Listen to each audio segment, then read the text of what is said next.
and I believe he will take on even greater leadership roles in the near future. প্রতিদ্বন্দ্বী প্রার্থীকে নিয়ে আপনার মূল্যায়ন আমি শুনতে চাই। আমি এক্সপিরিয়েন্স, আমি এই সংগঠনের লগে দীর্ঘ 14 বছর থাকি সম্পৃক্তভাবে কাজ করে দিই। আর আমার কাজ যদি একটু ভালো লাগে আপনার আমার বুদ্ধিটা আমি ডিজার্ভ করি ভোট, আপনার ভোট, বিকজ আমি জালালাবাদ লাগে কাজ করি আর ভবিষ্যতে কর্ম, জিতলেও কর্ম, আরলেও কর্ম, সবসময় জালালাবাদকে থাকবো, ওথার লাগি আপনারা ভোট দিতে পারে। বেড়ে ওঠা শ্রীধর গ্রামও। আমার আব্বার নাম মুক্তাদির আলী, পেশায় একজন ইঞ্জিনিয়ার। সো 2003 জুন মাসের 1 তারিখ আমার জন্মদিন আছিল। I have 3 kids, 2 girls and 1 boy. আপনার সংগ্রামী জীবনের যেটি আমরা বুঝতে পারলাম, কোথায় থেকে এই উৎসাহ উদ্দীপনা আপনি পেলেন? But this is what I am. আমি কোনো মানুষ প্রতিবাদ করে দিলে আমি কথা মানব। সবাই আমার মন থেকে কই, সবসময় কই, সেবা করার একটা সুযোগ। ছোটো একটা post, sports secretary, highest vote পাইছি আমি। প্রতিভা যদি থাকে তাহলে মানুষ আপনাকে খুঁজে নেবে। এটা ওয়ান অ্যান্ড অনলি অর্গানাইজেশন, সামাজিক সংগঠন, যে একটা বাংলাদেশি কমিউনিটির চ্যারিটেবল। সো 2000 স্কোয়ার ফিটের একটা জায়গা দিব, which is not bad.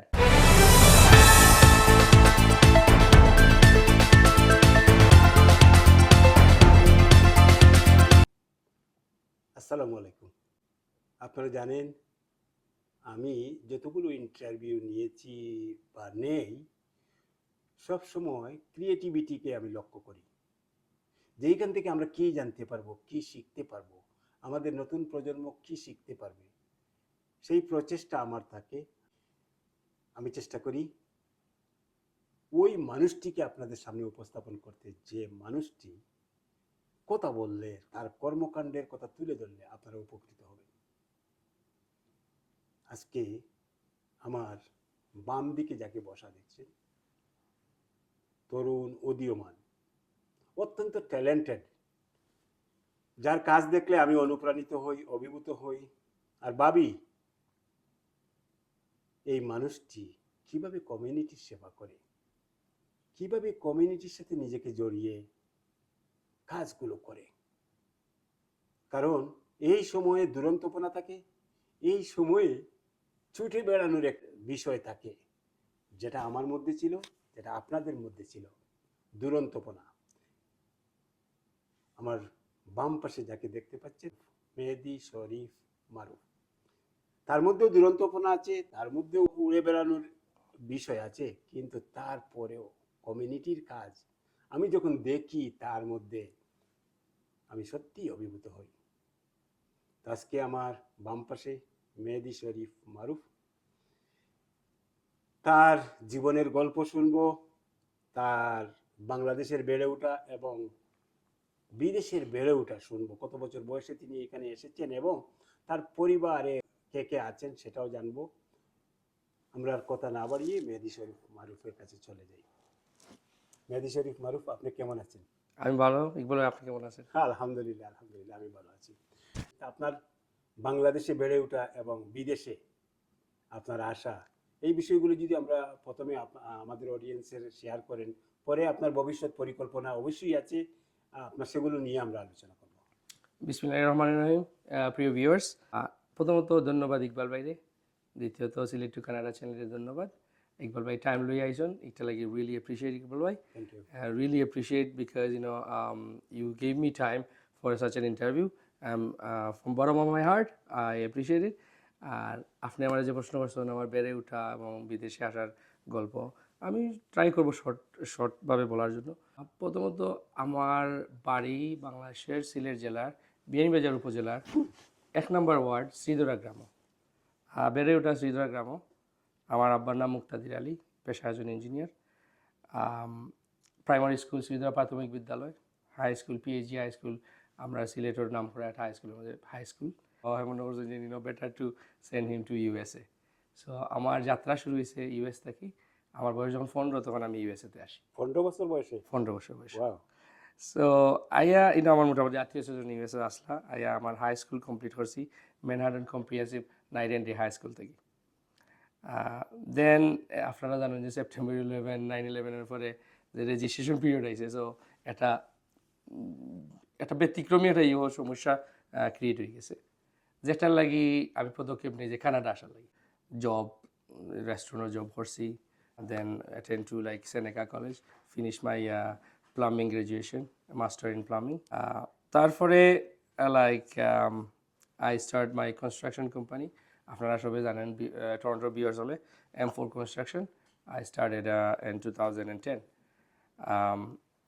I have 3 kids, 2 girls and 1 boy. I'm পেশায় as a builder and a realtor, investment realtor. আসলে আমার কিন্তু ছোটবেলা থেকে মানে পাবলিকের লাগি কাম করা লাগে ছোটবেলা থেকে আমার পাবলিকের জন্য কাজ করা। যেমন শুনি আমরা, যেমন ছোটবেলা থেকে কি দেয়, যেমন ধরেন যে কেউ বাজার থেকে ইয়ে নিয়ে খরচ নিয়ে আর তো আমি দেখতাম হাঁটিয়ে যাইতো, তো আমি তো সাইকেল নিয়ে হাই স্কুল থেকে বাড়ি যেতাম, আমার একটা ফোনিক্স সাইকেল আছে, তো আমি বলতাম সব বাজারগুলো আমার সাইকেলে দেওয়া, আমি নিয়ে বাড়িতে পৌঁছে দিলাম। So it was my pleasure যে তুমি তো একটু আঠিয়ে যাইতে আরও কষ্ট বাড়িটা নিয়ে, আমার সাইকেলও দিলা, সাইকেলে আমি নিয়ে বাড়িতে নিয়ে পৌঁছে দিব। So that was my first step. আগে ছোটোবেলার স্টেপগুলো আছে এরকম ভলান্টারিলি আমি মানে পাবলিকের লাগি করতাম, চাই সমাজের লাগি করতাম ভলান্টারিলি। আমার সেই কোনোদিন কইছে না যে তুমি ওটা করো। আমার আরেকটা জিনিস হচ্ছে কি, স্পোর্টসের প্রতি আমার একটা ভালোবাসা আছে। কোনো বাচ্চেন তেরে খেলে আমি দেখছি যে নিনোয়ার যে তারা যে ফুটবল আছে বা টেনিস বল দিয়ে খেলার, বলটা ফাটা বল টেপ দিতে যায় খেলার, আমার কিন্তু নিজের পকেট খরচের টাকা দিয়া তারা একটা বল কিনেছি। আমার এখনও মনে আছে আমি কিন্তু ব্যাট কিনেছি, ক্রিকেট ব্যাট কিনেছি, প্রচুর বাচ্চেন তুলে কিনেছি যে যারা দেখছি যে কাঠের ব্যাট বানাইয়া তারা খেলে, তো আমি দেখছি পয়সা সেভ করছি করিয়া তারা ক্রিকেট ব্যাট কিনছি। এটা আমার ছোটোবেলা থেকে আমি কোনো কোনো এরিয়া গেছি যে তারা আসলে রিয়েল একটা ব্যাট নাই ক্রিকেট খেলার লাগে, আমি কিন্তু ব্যাট কিনিয়ে তারা একটা দিয়ে খেলো। সো এটা ছোটোবেলা থেকে সামহাও ইউ বিল্ট ইন আমার মাঝে যে মানুষের উপকার করা। আর যেন দেখতাম আর একটা প্রবলেম গুড থিং হয়েছে যে আমি খুব প্রতিবাদী মানুষ, কোনো সময় কোনো রং কিছু ওর আমার সামনে হয় আমি অলওয়েজ কিন্তু যে আই স্ট্যান্ড আপ। আপনি ছোটবেলা থেকেই আপনার মানসিকতা কাজ করতো যে মানুষের হেল্প করা, সহযোগিতা করা। কোনো মানুষ রাস্তা দিয়ে হেঁটে যাচ্ছে বড় 2টি ব্যাগ নিয়ে, আপনার মনে হচ্ছে তার কষ্ট হচ্ছে, সেই কষ্টটি লাঘব করার জন্য এই ব্যাগের ভাগ আপনি নিয়ে নিতেন। আমি আসলে সিন্স গ্রেড 6 থেকে গ্রেড 10 পর্যন্ত বাংলাদেশে আসলাম, ক্লাস 10 পর্যন্ত আমি তখন আমার বাইসাইকেল নিয়ে আমি ট্রান্সপোর্টেশনটা আছিল, বাড়ি থেকে বাইসাইকেল নিয়ে দিতাম। I did it so many times, not a one time incident না, এটা incident, it was my everyday thing. এটা not only you, me also like that same. আমার জীবনটা এইভাবেই গড়ে উঠেছে, মানুষের সেবা করার যে জায়গাটি, আমি সেদিনও বলেছি আজও বলি, যে ছেলেটি সমাজের সেবা করবে, যে মেয়েটি সমাজের সেবা করবে, সেই ছোটবেলায় তার প্রমাণ মেলে। বাবার মাথায় বলিয়ে দেওয়া, তেল মাখিয়ে দেওয়া মাকে, এটি ছোটবেলায় যে সন্তানের মধ্যে এই প্রবণতা দেখা যায় সেই কিন্তু সমাজসেবক হয়। এটি আমার দেখা, যেহেতু আমি দীর্ঘ জীবন পার করেছি সমাজসেবায়, আমি দেখেছি কোন মানুষটি সমাজের সেবা করে, যাদের মধ্যে হৃদয়ের কম্পন জাগে তারাই পারে। এবং আপনি সেটি পারছেন বলেই আজকে সুদূর কানাডায় এসে জালালাবাদের সাথে সংশ্লিষ্ট হয়েছেন। এই জালালাবাদের সংশ্লিষ্ট হওয়ার একটু গল্প আমাদেরকে যদি শেয়ার করতেন। ধন্যবাদ ভাই, bring the beautiful topic, I can talk hours and hours about it. ঘন্টার পর ঘন্টা আমি এই বিষয়ে আমি কথা কইতাম পারবো, বাট একটা জিনিস ভাই আমার মন থেকে কই, সবসময় কই, সেবা করা একটা সুযোগ। আপনি সুযোগ, সেবা করা একটা সুযোগ, আল্লাহ আপনার সেবা করার সুযোগ দিচ্ছেন। অনেক মানুষের চাইলেও সেবা করতে পারে না, আপনার হয়তো আল্লাহ সুযোগ দিচ্ছেন কেউ সেবা করার লাগে, আল্লাহর এই সুযোগটার সদ্ব্যবহার করতা। তো আমরা মনে করি সামাজিক সংগঠন করি আর মনে করি যে কোনো একটা জিনিস পাওয়ার লাগে, আসলে যে কি আমি খুঁজি যে সেবা করার সুযোগটা খুঁজি, যে কোন জায়গায় আমি সেবা করার সুযোগটা পাইছি এবং করতাম পারি, ওটা করে কিন্তু আমার মনে আনন্দ দেয়। অনেক খিদা থাকতে পারে যে মানে ফেট ভরি ভাত খেলে ভালো লাগে, আমার আসলে সমাজ সেবা করতে এই জিনিসটা ভালো লাগে। আমার একটা সুযোগ আছে, করতাম পারতাম না, ওয়াই নট, আল্লাহ আমার সুযোগটা দিচ্ছে, আমি সেবার সেবা করতাম। জালালাবাদ আসার গল্পটা হয়েছে কি, 2008 থেকে আপনার লগে মা কইছে যে 2008 থেকে আমি ভলান্টিয়ারলি জালালাবাদের লগে সম্পৃক্ত আছি, কিন্তু কোনো পোস্ট বা ইয়ে আছে না। সাত ভাই আসলা, সাত ভাই গেম, ক্রিকেট গেম বা ফুটবল গেম দিতা ভলান্টিয়ারিকে খেলছি, ক্রিকেটার আসলাম, ফুটবলার আসলাম, খেলাইছি এবং তার পারিপার্শ্বিকভাবে যত সহযোগিতা লাগে ভলান্টিয়ার হিসেবে করছি। বাট 2014 হঠাৎ করে আমার বন্ধু আমার অ্যাপ্রোচ করছেন, তার নাম হল আরাফাত বক্সি সুমন। হ্যাঁ, আমার বন্ধু তো অ্যাপ্রোচ করছেন, মারুফ তুমি তো স্পোর্টস বা লাফাও, তোমার আমরা স্পোর্টস সেক্রেটারি বানাইতাম। আমার বন্ধুর কথা বললাম, বাদুর আমি ফার্মুনি, এটা তো আমি তো এমনিও তো হেল্প করি পারি, পোস্ট লইয়া আবার করা লাগবে। তো তারা আমার জুড়ে ধরছে, কইল না তুমি পারবা, তুমি আইও। তো আরাফাত বক্সি সুমনরে ধন্যবাদ যে আমি জালালাবাদ হওয়ার লাগি সুমনে আমার ফার্স্ট অ্যাপ্রোচ করছেন যে ইলেকশন পার্টিসিপেট করা। So 2014 was a beautiful election হয়েছে। ইলেকশনে আমরা খুব উৎসব মুখর একটা পরিবেশে ইলেকশন হয়েছে। ইলেকশনে হাইয়েস্ট ভোট পাইছি আমি, এবং আমি নিজেও জানি না কিলে হাইয়েস্ট ভোট পাইছি। আর প্রথম ইলেকশন ছোট একটা post sports secretary highest vote পাইছি, ফার্স্ট করছি হাইয়েস্ট ভোট পাই।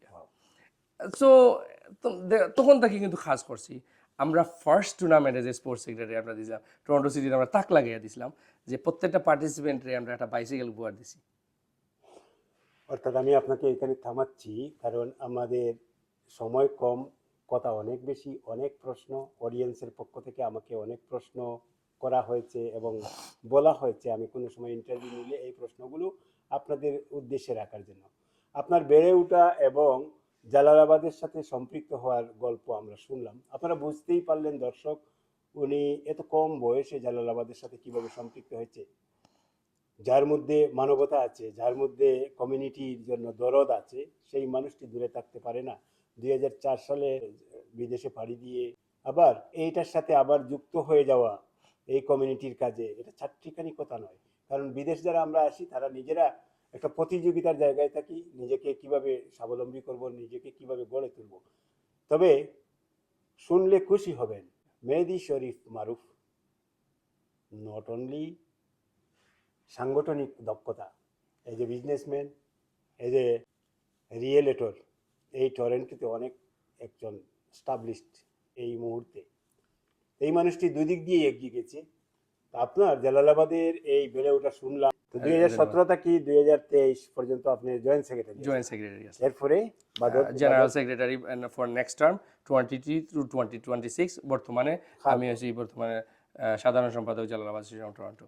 অর্থাৎ আপনাদের প্যানেলের বর্তমান প্রেসিডেন্ট, অর্থাৎ প্যানেল যিনি নেতৃত্ব দিচ্ছেন প্যানেলের, মাহবুব চৌধুরী রনির নেতৃত্বে আপনি সেক্রেটারি ছিলাম।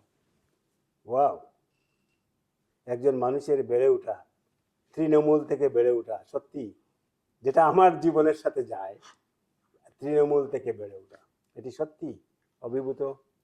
এখান থেকে আমরা অনেক কিছু জানার আছে, শিকার আছে। মেহেদী শরীফ মারুফ এই জায়গায় আসার একমাত্র কারণ তার মধ্যে প্রতিভা আছে। প্রতিভা যদি থাকে তাহলে মানুষ আপনাকে খুঁজে নেবে। শুরু করেছেন ছোট থেকে, তারপরে সে আস্তে আস্তে আস্তে ওই আপনারাই নিয়ে গেছেন ওই জায়গায়। মেহেদী শরীফ মারুফ, আমরা শুনলাম আপনার বর্তমান রানিং কমিটির আপনি সেক্রেটারি 3 বছরের মেয়াদকালে। আমি আপনারা তাহলে একটু ব্যাক যাই 2023 আমরা নির্বাচনী ইশতেহারও যাই। আমরা যদি আপনারা টরন্টো সিটির যারা অডিয়েন্স আছেন দেখরা, আমরা নির্বাচনী ইশতেহারও যারা যারা দেখছেন এই টার্মও আমরা কিন্তু এই অর্গানাইজেশনের চ্যারিটেবল অর্গানাইজেশন করার লাগি সম্পূর্ণভাবে আমরা পদক্ষেপ নিতাম না, খাস করিয়া এবং করিয়া দেখাইমু। এটা ছিল আমরা নির্বাচনী ইশতেহারের পয়লা স্তম্ভ আছিল। আমি কিন্তু অন্য কোনো স্তম্ভ লইয়া কাজ করছি না, একটা স্তম্ভ লইয়া কিন্তু কাজ করছি সিন্স 2023 টু আজ তাক একটা জিনিস লইয়া কাজ করছি, চ্যারিটেবল স্ট্যাটাসটা নেওয়া লাগে, যেটা লাগে আমরা টিম, পুরা টিম, প্রেসিডেন্ট সহ পুরা টিম এগুর দাবিদার। আর আমরা কাজ করছি, আপনি জানেন তো বা জানি না, জানেন কিনা জানা, দীর্ঘ 32 বছরের ট্যাক্স রিটার্ন করিয়া কিন্তু আমরা চ্যারিটেবল অর্গানাইজেশন অ্যাপ্লিকেশন করছি। 32 বছরের ট্যাক্স রিটার্ন করিয়া সাকসেসফুল ভাবে তারা রিকোয়ারমেন্ট তারা ছিল যে ট্যাক্স রিটার্ন করে আসতে হবে। আমাদের অনেক কথা হয়, অনেক ইয়ে হয়, কিন্তু ব্যাকগ্রাউন্ডে যে কি কাজ হয় এটা অনেকে জানে না। 32 বছরের ট্যাক্স রিটার্ন করতে কিন্তু এটা ইট tax lot of money to do this things. Plus আপনি চ্যারিটেবল যখন অর্গানাইজ করবা, মানি ইনভলভ। তো আসলে হয়েছে কি, আমরা তো নিজের পকেট থেকে টাকা কত দিয়ে আপনি করবা, তো মানুষে আমরা খুব ট্রাই করছি যে সংগঠনের টাকা না ইউজ করিয়া আমরা পকেট থেকে প্রচুর টাকা দিয়ে আমরা কিন্তু এটার প্রাথমিক যে স্টেপ ওটা শুরু করলাম, এবং 1.5 বছরের মাথায় কিন্তু আমরা চ্যারিটেবল অর্গানাইজেশন স্ট্যাটাসটা পাই। এটা ওয়ান অ্যান্ড অনলি অর্গানাইজেশন, সামাজিক সংগঠন যে একটা বাংলাদেশি কমিউনিটির চ্যারিটেবল। সো আমি আমার নির্বাচনী ইশতেহারে যে প্রথম একটা ইশতেহারের একটা ইয়ে করেছিলাম, এটা কিন্তু আমি পুরা করে দেখাইছি। সো আমি কমিটমেন্ট করছিলাম, আমার কমিটেড আসলাম এবং কমিটমেন্টটা সাকসেসফুলি দেখাইছি, এবং এটা লাগে আমার টিম, পুরা টিমর একটা সাকসেস। ইকবাল ভাই, আপনিও তো নিজে সামাজিক সংগঠন করছেন এবং সমাজের সেবা করছেন যে রিপ্রেজেন্টেটিভ হিসাবে। আপনি দেখছেন যে একটা টার্মও যখন আপনি কিছু কাজ করার পদক্ষেপ নিবা, আপনি একটা কাজ শুরু করবা যখন, তখন দেখা যায় যে এটা টাইম লিমিট হইল কি মনে রাখা আনলিমিটেড টাইম, আপনি জানেন না কোন দিন শেষ হইব।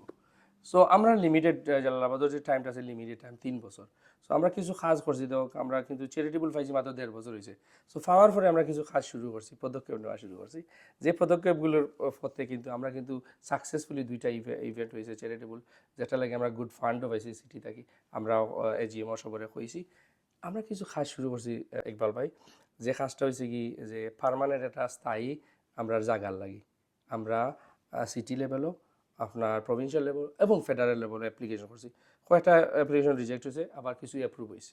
অ্যাপ্রুভের মধ্যে তারা একটা অ্যাপ্রুভ করছে যে আমরা কইছে 2000 স্কোয়ার ফিটের একটা জায়গা দিব, which is not bad, but আমরা ওটা আপিল করছি। আপিল করছি না, হয়েছি না 2000 স্কোয়ার ফিট হইতো না, আমরা 5000 স্কোয়ার ফিটের জায়গা দিতে হইব। সো এটা আপিলও রয়েছে। মনে হোক লাগে আমরা নেক্সট টার্মও যদি নাই, তাহলে আমরাও জানি যে এগুলো আপিল করছি, আমরাও জানি যে এগুলোর প্রসেস কিলা, আমরাও জানি যে এগুলো কোন কীভাবে অ্যাপ্রোচ করলে এগুলো আমরা ফাইমু, তারা আমরা অলরেডি গ্যারান্টি দিয়েছে ফাইমু। সো আমরা আর একটু কাজ করতে হইব, আমরা পার্মানেন্ট একটা জায়গা হওয়ার লাগে।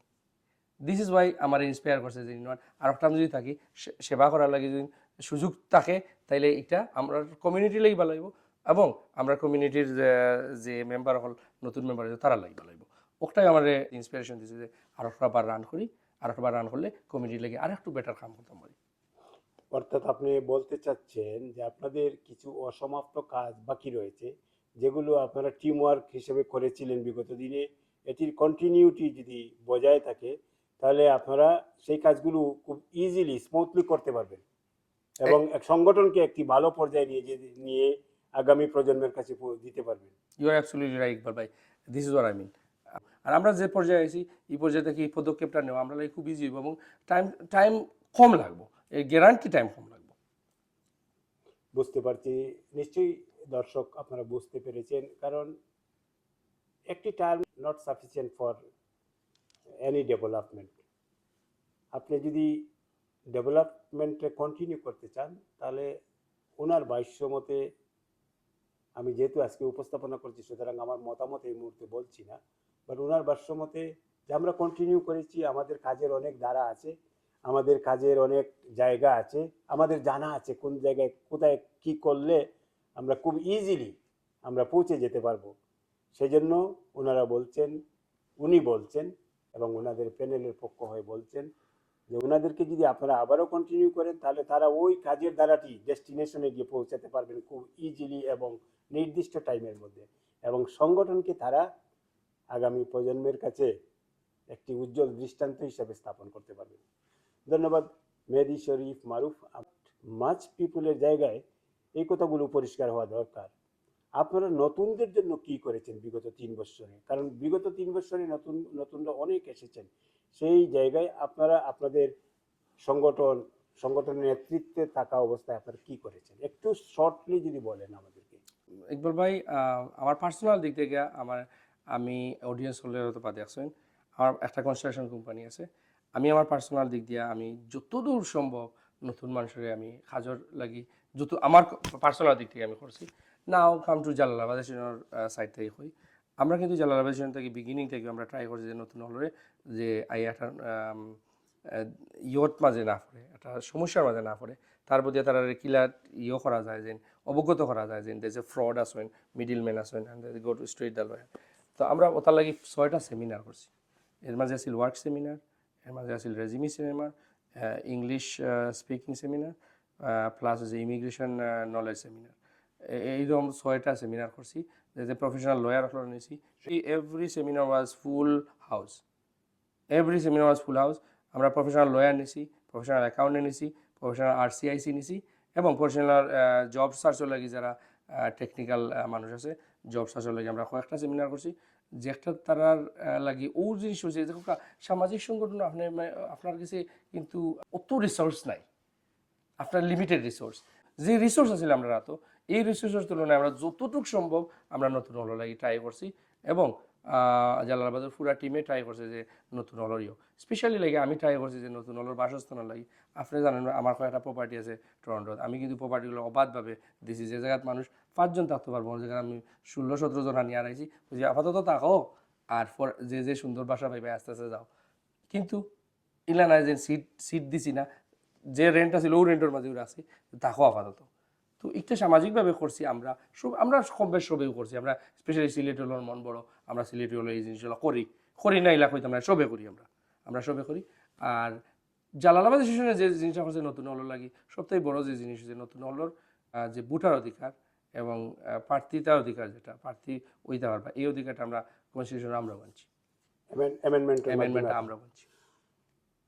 আজকে আপনারা ইন্টারভিউ দেখছেন, জীবনের গল্প, ভবিষ্যৎ পরিকল্পনা দেখছেন মেহেদী শরীফ মারুফ, যিনি আগামী 17 তারিখ নির্বাচনে প্রতিদ্বন্দ্বিতা করছেন সিনিয়র ভাইস প্রেসিডেন্ট হিসেবে। তার কথাগুলো শুনলেন, নতুনদের জন্য তারা অনেক কাজ করেছেন, তার মুখ থেকে আমি শুনতে চেয়েছি, কিন্তু আমিও তো উইটনেস, আমিও তো এই টরন্টোতে 8-9 বছর ধরে আছি, আমি তো তার কাজগুলো দেখেছি। তারা সভা সেমিনার করেছেন এবং 6টি সেমিনার তারা করেছেন আপনাদের নতুনদের নিয়ে। তো নতুনদের নিয়েই তাদের কাজ হয়েছে, তারা কাজ করছেন এবং আগামী দিনে তাদের হয়তো আরও পরিকল্পনা আছে, সেগুলো তারা দায়িত্বে গেলে আমি আগেও রেখেছি, আজও আপনার কাছে রাখছি, কারণ আপনি দায়িত্বশীল জায়গায় আছেন, সেই জায়গাটিও আপনার রেসপন্সিবিলিটি থাকা দরকার আমি মনে করি। একটা সিন্ডিকেটের একটা প্রশ্ন আসে, একটা সিন্ডিকেট আপনাদের বিরুদ্ধে বলা হয়, এই সিন্ডিকেটটি কেন বলেন মানুষ, আপনি কি একটু খুলে বলবেন? দেখেন ইকবাল ভাই, আসলে আপনার লগে কথার লগে আমি টোটালি এগ্রি নাই। সিন্ডিকেট আসলে সিন্ডিকেট বলতে কিছু নাই, ইটস জাস্ট এ রুমার্স। আপনি নিজেও জানেন, লাইক আমি গতকালকেও একটা আমি একটা সেমিনারও আমি মাতিছি যে জিনিসটা লইয়া, যে এই রুমার্সগুলো আসলে আমরা কমিউনিটিতে মানে বিপদের দিকে ঠেলাইয়া দিলার, একটা বড় বিপদ রুমার্সগুলো। আর সিন্ডিকেট যেটা কইছেন আপনি দেওকা, সিন্ডিকেট কই, এটা আমার বক্তব্য নাই, এটা আমি দর্শকের পক্ষ থেকে কিছু মানুষের আমি কিছু মানুষ যারা আমার অডিয়েন্স, আমার ভাই বোনরা আছেন, যদি আপনারা মনে থাকে যে সিন্ডিকেট, আমি এক্সপ্লেন করি একটা জিনিস। সিন্ডিকেট বলতে কিছু নাই। আজকে আমি স্পোর্টস সেক্রেটারি থাকি, এক্সিকিউটিভ ভাইস প্রেসিডেন্ট পদ আইয়ার প্রত্যেকটা দাফ পার হয়ে আইছি, প্রত্যেকটা দাফ দেখছি, স্টেপ বাই স্টেপ দেখছি, কোনো সিন্ডিকেট আমার চুকে পড়ছে না। কি লাগি পড়ছে না? বিকজ আপনারা হয়তো বাড়া থাকি দেখরা একটা, আর ভিতরে হয়তো বা একটা, আপনারা হয়তো বা দেখরাও না, আরো কইছে কিন্তু ওটা বিশ্বাস করো। আপনারা যারা একটার আছে, আপনার একটা আমরা লগে আঁকা বক্কা বইয়া দেওয়া কোনো ধরনের সিন্ডিকেট আসেনি। আসলে সিন্ডিকেট বলতে কিছু নাই। রিজন একটাও, এই সংগঠনে অনেকে কইন যে রনি চৌধুরী, মারুফ, রাসেল তারা দরিয়া বইছে। আসলে আমরা দরিয়া বইছি না। দরিয়া যদি বইতাম তাহলে এত সুন্দর 8,500 মানুষের মেম্বারশিপ হয়েছে, ইলেকশনটা আইছে, ইলেকশনটা সামনে, আমি মনে করি সিন্ডিকেটের কিছু নাই। গতিকে তো ইলেকশন আইছে, গতিকে তো 3টা প্যানেল হয়েছে, গতিকে তো সব প্যানেল ফুলফিল হয়েছে। সিন্ডিকেট নাই কিছু। সিন্ডিকেট তাহলে তো ইলেকশন আইলো না। আপনি দেখো গত বছর আমার ট্রাক রেকর্ড, 3 বছরে আমরা কিতা করছি। এটা চ্যারিটেবল সংগঠন লই আইছি, আমরা প্রায় 18টা ইভেন্ট করছি, 18টা ইভেন্ট করছি 3 বছরে। বিশাল big budget event, like even $100,000 বাজেটের ইভেন্ট পর্যন্ত করছি, যেটা আসলে নট ইজি। আসলে কই দেখা যায় সমাজের। আর আমরা সিলেটি বসবাসকারী টরন্টোর যারা আছেন তারা যতটুকু উপকার করতে পারি আমরা করবো। সমাজসেবার লাগি লামছি, সমাজসেবা তো করতে হইব। সো নতুনরে লইয়াও করবো এবং পুরান যারা তারা তো আমরা লগে আসেন। আপনার নির্বাচনে 3টি প্যানেল, আপনি একটি প্যানেল এবং আপনার বাকি 2টি প্যানেলে আপনার প্রতিদ্বন্দ্বী প্রার্থী আছেন। প্রতিদ্বন্দ্বী প্রার্থীকে নিয়ে আপনার মূল্যায়ন আমি শুনতে চাই, কারণ মানুষ শুনতে চায় মেহেদী শরীফ মারুফ প্রতিদ্বন্দ্বী প্রার্থীকে নিয়ে কি বলে, তার হিংসার জায়গা বলে না তার একটি উদার মানসিকতার কথা বলে, সেটি মানুষ জানতে চায়, আমাদের টরন্টোবাসী। ওয়েল, অডিয়েন্স যারা আছেন তারা তো একটা শুনবা, প্লাস প্রতিদিন 2 প্রার্থী আছেন, আমার মইনুল ভাই আছেন, বন্ধু তানবীর আছেন, তারাও শুনবা। So I can't hide anything. তারা দুইজনে আমার খুব ভালো ছিলেন, আর আমিও তাদের মোটামুটি ভালো চিনি। বাট আমি একটা জায়গাতে আমি কই কিতার লাগে আমারে ভোট দিতা, আমি আমারটা কই। আমি এক্সপিরিয়েন্স, আমি এই সংগঠনের লগে দীর্ঘ 14 বছর থাকি সম্পৃক্তভাবে কাজ করে দিই, আর hard working soul and heart. আমি very experience what am doing. আপনারা যদি মনে করেন যে আমি গত 14 বছর থাকি জালালাবাদ স্টেশনে কাজ করে যাই, আর আমার কাজ যদি একটু ভালো লাগে, আপনার আমার ভোট দিতা, আমি ডিজার্ভ করি ভোট, আপনার ভোট। বিকজ আমি জালালাবাদ কাজ করি, আর ভবিষ্যতে করমু, জিতলেও করমু, আরলেও করমু, সবসময় জালালাবাদকে তামু, ওথার লাগি আপনারা ভোট দিতে পারে। এই ইয়াং এনার্জেটিক ট্যালেন্টেড মেহেদী শরীফ মারুফ অনেক কথাই আপনাদেরকে বললেন, অনেক কথাই আপনাদেরকে শোনালেন, কিন্তু তার একটি জায়গা, কাঙ্ক্ষিত একটি জায়গা আছে। সেই জায়গায় আপনি যদি তাকে আবার সুযোগ না দেন, সে যদি আবার ওই জায়গায় যেতে না পারে, তাহলে আমি মনে করি কমিউনিটি বঞ্চিত হবেন, কমিউনিটির মানুষ বঞ্চিত হবেন। মেহেদী শরীফ মারুফ তার কিছুই হবে না, যেহেতু একটা স্বেচ্ছাশ্রমের একটি জায়গা, সে তার জায়গায় থাকবে, তার হয়তো বা ব্যবসা বাণিজ্য আরও বাড়াতে পারবে। কারণ আপনাদের কমিউনিটির কাজ করার জন্য তার অনেক কাজ হয়তো বা থেমে থাকে, করা হয় না। তো সেই কর্মপাগল কমিউনিটি বান্ধব নেতা, ইয়াং এনার্জেটিক, সে যখন চাচ্ছে আবারও আপনাদের সেবা করতে বড় পরিসরে এবং বেটার পজিশনে গিয়ে, আমি মনে করি কমিউনিটির নেতৃবৃন্দ টরন্টোবাসী মারুফকে বিবেচনায় নেওয়া উচিত। আমি আরও দুইজন প্রার্থী আছেন, তাদের প্রতি সম্মান রেখেই বলছি, তারা আপনাদের দৃষ্টিতে যে তারা মনে করেন যে তারা সেরা, তাহলে আপনাদের দৃষ্টিভঙ্গি সেটা হতে পারে। কিন্তু আজকে মারুফের সাথে কথা বলে যেটি বুঝলাম, এই কর্মপাগল, এই কমিউনিটি বান্ধব নেতা, আমি মনে করি টরন্টোবাসী তাকে বঞ্চিত করবেন না। মারুফকে আপনাদের বিবেচনায় রাখবেন। এটি আজকের ইন্টারভিউ শেষে এই কথাটি বলছি। আমি সরাসরি বলতে পারছি না যে আপনারা তাকেই ভোট দেন। যদি মনে করেন তার কর্ম, তার কাজ আপনাদের জন্য এবং ভবিষ্যতে সে আবার আপনাদের জন্য কাজ করতে চায়, এবং এই তিনজনের মধ্যে যদি মনে করেন মেহেদী শরীফ মারুফই হচ্ছে আপনাদের বেস্ট কমিউনিটি নেতা, উইল বি বেস্ট কমিউনিটি নেতা, তাহলে তাকে বিবেচনায় নেবেন। End of the interview, I can say Mehdi Sharif Maruf is a young emerging social worker. At such a young age, the work he continues to do for the community will serve as an inspiration for the new generation. I can see clearly strong leadership qualities in him. And I believe he will take on even greater leadership roles in the near future. Mehdi Sharif Maruf, I wish many good wishes and continued success. Thank you very much. Thank you, Iqbal. I really appreciate your effort, especially thank you Select to Canada to take such an interview. Glad to actually talk to you. It's not about that. The big brother, wish me luck, and I always approach you for suggestion and your advice. Please keep it up for me and keep it up for the society.